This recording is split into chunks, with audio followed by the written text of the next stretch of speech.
On a recent visit to Bali, I had the pleasure of taking a taxi with a driver who was Trunyan. Pleasure because I'd never knowingly met a Trunyan before, and he confirmed my belief that his people were the original Balinese, or Bali Argo. As I've mentioned previously, what we call Balinese are ethnically Javanese, who moved to the island around the end of the Majapahit Empire, and this driver called these Balinese Majapahit. The driver was adamant that his people syncretized Hinduism and Buddhism, and that this was their tradition. Nevertheless, the earliest descriptions of their beliefs, and indeed temples, are to Matahari Terbit, the guardian spirit of the Trunyan village, just as in my village in Java we venerate the Dalang. Of course, this does not preclude the Trunyan from being Hindu Buddhist, just as people in my village are Muslim. But it does suggest to me an underlying animism that we find all over Indonesia. Furthermore, there is strong evidence that the Trunyan followed Agama Bayu sect since Neolithic times, an animistic sect which is believed to have venerated the stars and the wind. I strongly suspect that the Trunyan were introduced to Hindu Buddhism by the Singhasari Empire, although traders from Kendiri or even Sriwijaya empires may have introduced these beliefs earlier. Certainly, I do not believe there to have been an influence of Indian traders in Bali, although of course they will have been influential in the Singhasari and Sriwijaya empires. My driver drew a sharp distinction between the religion of the Balinese, which he described as Majapahit, and his Hindu Buddhist beliefs. This interested me, as I have always seen Majapahit as a syncretism of Hinduism, Buddhism, and animism via the Shaivite tradition. It was obvious that my driver believed their traditions to be very different, but I'm not clear how they are in substance, save for differing rituals, especially funerary, which I explore in this blog, which probably have an animistic root.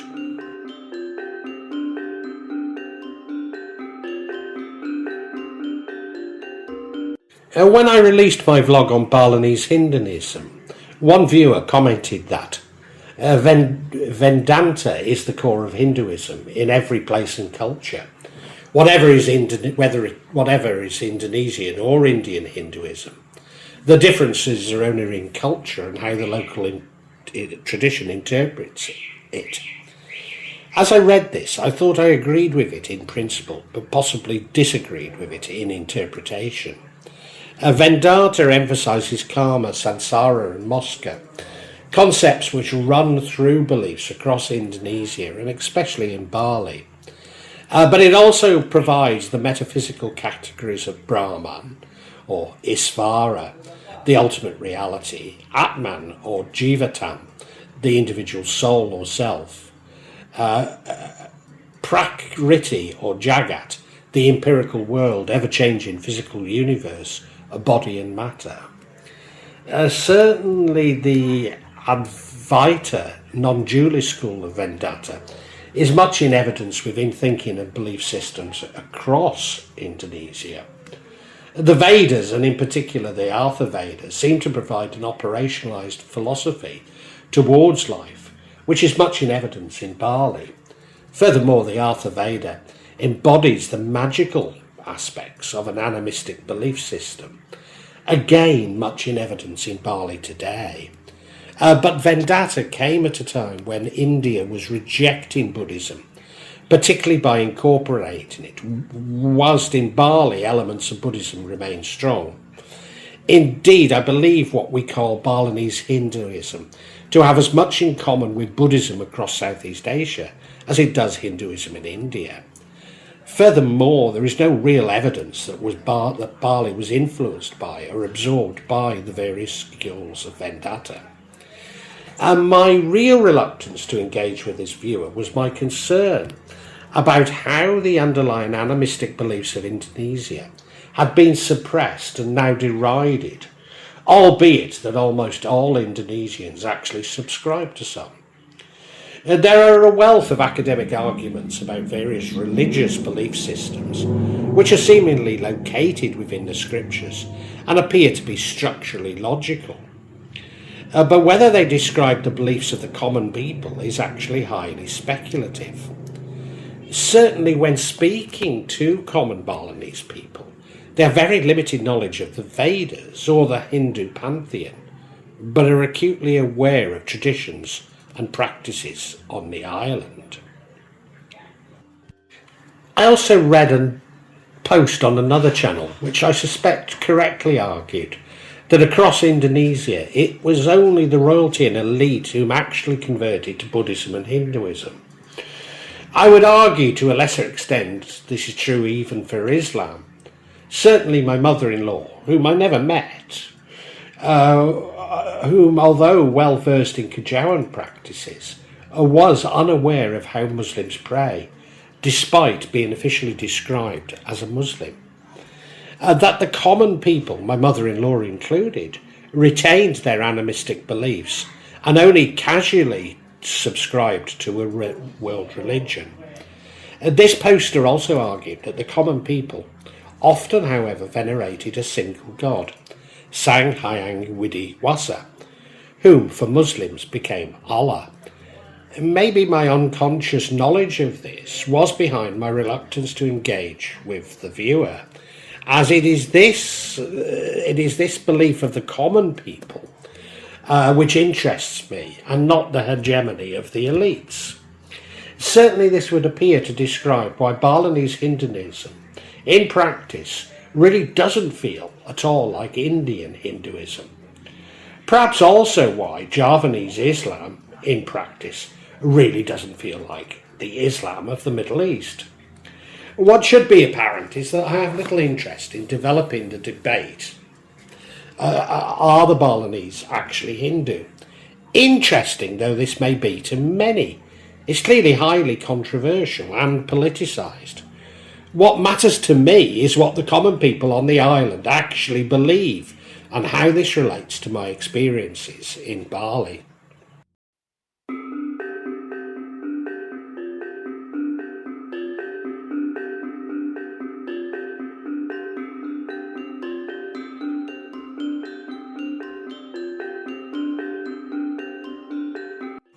Every time I visit Sanur, I'm possessed by what most Javanese would call a jinn. This appears to be getting stronger and accumulated a year ago in being related to my heart attack. I say jinn, but Karno was adamant that this was a Hindu king, suggesting a ghost rather than a jinn.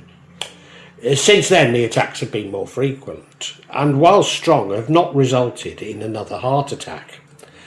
I use the word attack because I did have a heart attack, and whatever happened was distressing.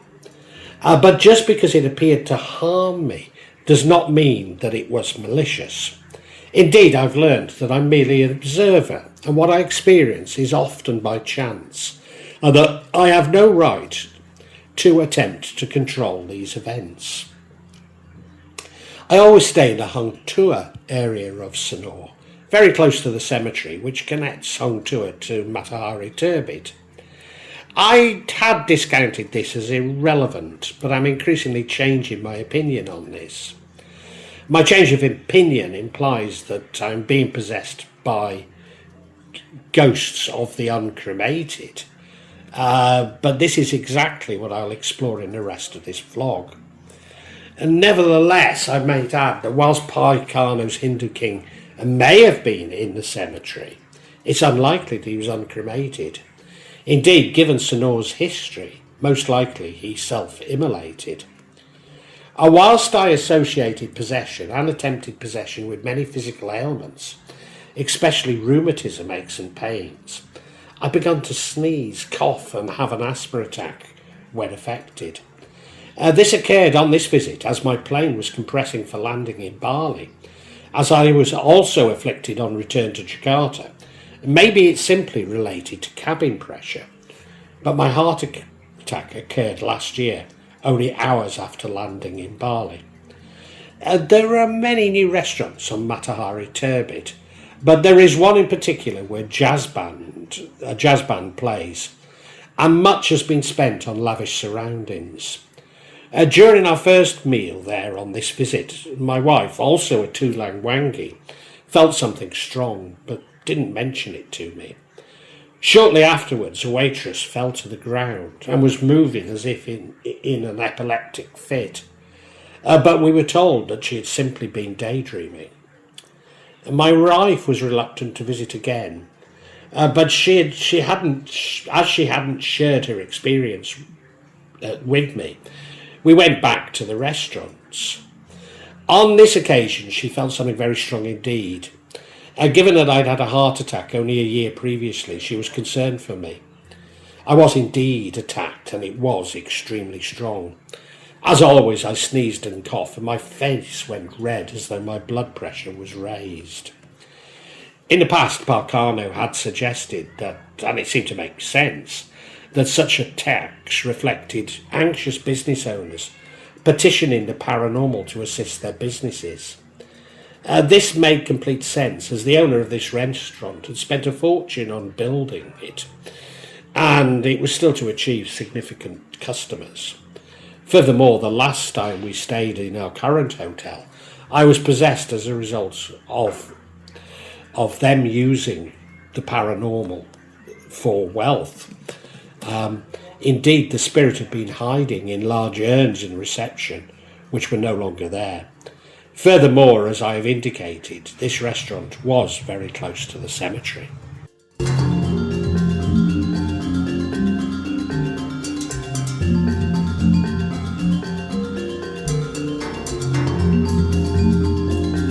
The Troyan practice customs found nowhere else in Bali, especially their treatment of dead bodies. Instead of cremations, the funeral rite for dead bodies in the Troyanese society is for them to be simply laid on the ground, covered by cloth and a bamboo cage, and left to decompose.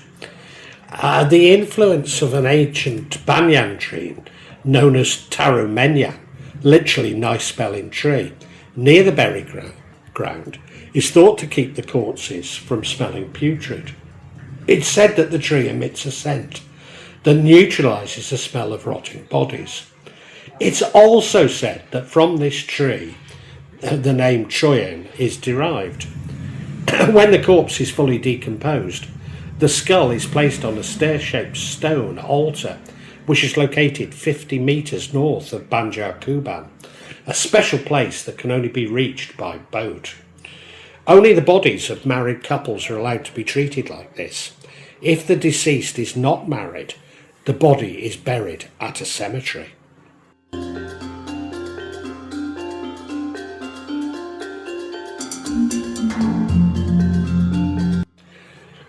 For the main Balinese, in the immediate aftermath of death, a temporary burial takes place, with minimal ritual and preparation before the body is taken for cremation. Sometimes families must use a cemetery as a temporary burial site for the loved one who has passed away, either because they lack the resources to pay for a proper ceremony, or because they must wait for the appropriate day, Hari Baik, in the Balinese calendar. The chosen date is carefully determined by a Hindu priest. Because Balinese individual cremations are expensive, $20,000 to $50,000 to $100,000, maybe more dollars. $10,000. Families may temporarily bury their dead and wait for a communal village organised gaben to reduce costs. Before the ceremony, the body is bathed, dressed and placed in the family compound surround by offerings, sesajen. The entire process reflects the belief that death is a transition, and that honouring ancestors ensures their guidance in the future. A Balinese funerary practice centres on gaben ceremony, cremation ceremony, are vibrant, community-driven events to release the soul, Atma, from its earthly vessel to achieve reincarnation or liberation. This cremation is the most common ritual which is considered a joyous occasion, not one for mourning, as it frees the spirit. Family members and villagers, including the odd tourist like myself, carry the body on a tall decorated tower called a wadder, often stopping at crossroads to rotate the body to confuse evil spirits. The body is placed inside a sarcophagus, usually in the shape of a bull, lembu, for high caste individuals, or simpler container for others. Belangeur music is played, acting as a battle song to help the soul fight off evil spirits on its journey to the afterlife. 12 days after the cremation, the family collects the ashes and carries them to the sea or a river, or return the remains to the elements. Souls, or Atma, reside in Tanah Ana Waha, the world above the mountains, the abode of the gods. When a baby is born, the soul of the ancestor comes down into the child. Sorry, I shouldn't have said gods then. Spirits, yeah. Comes down into the child. Through a series of ceremonies in baby and child's early life, the soul is essentially rooted in the body and transitions harmoniously into the world. Indeed, the soul must be sent back to its place of dwellings with equally important rites. Many ceremonies and an official Gaban ceremony must take place. Only then can the Atma be released from its earthly realm and rejoin the abode of the gods. And again, I'm saying it's spirits, not gods. When this doesn't take place, the Atma Kelso, or lost soul, is created. These lost souls are dangerous. They're the ones who can cause misfortune, calamities, sickness, or more here on the earthly realm. I might also add that the cycle of karma, samsara and moksha could be important, along with a degree of ancestor worship, in explaining my experiences. For the Balinese, the dead are still playing a part in the world of the living. Maybe it's not so sinister that ancestors would be petitioned to sometimes oblige and assist in the worldly matters of their descendants.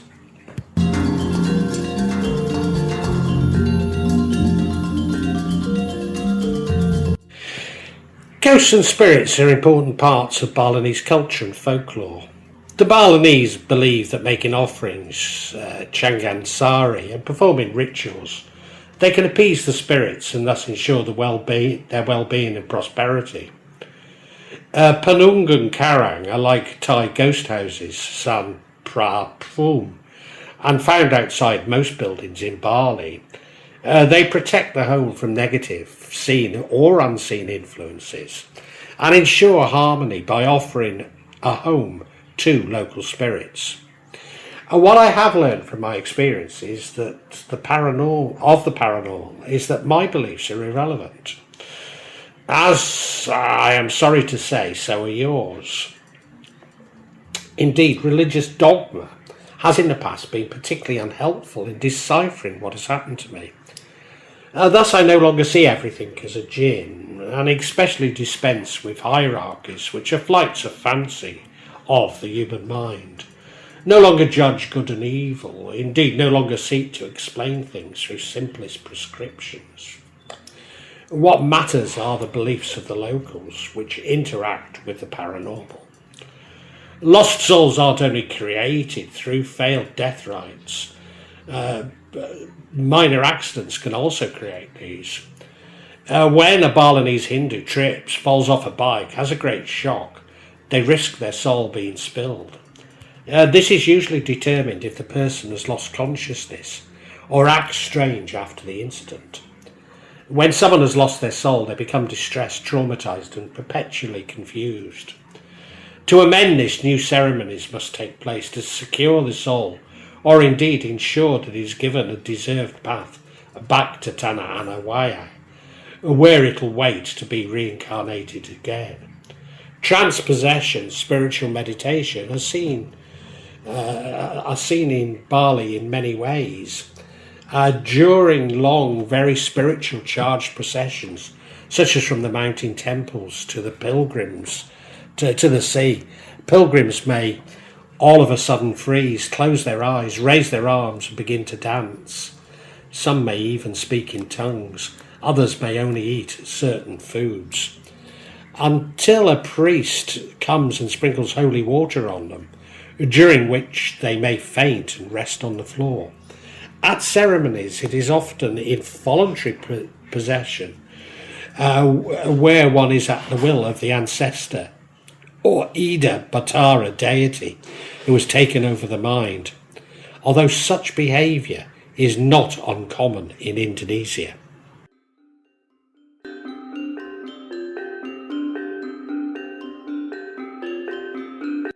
It would therefore seem that I've explained away my previous possessions and this most recent one. Something I've learned not to do. It's always challenge, but I never learn. But then one night at the beach bar and grill of the Bali Beach Hotel, I was attacked once more. Maybe not as strong, but I had difficulty in getting up from the sofa on which I was sitting. My wife had felt something passing her, but I was clearly being targeted. That this was on the beach challenges my explanation, as it's quite a distance from the cemetery and the hotel is state-owned, so I doubt that there's the same sense of commercial anguish. Could this be related to how the ashes of the dead are brought to the beach and scattered in the sea? Well, local beliefs would seem to dispute this, so what did I experience? In fact, the Balinese would probably claim that these were different categories of spirits. But as you know, I'm very sceptical of such categorisations.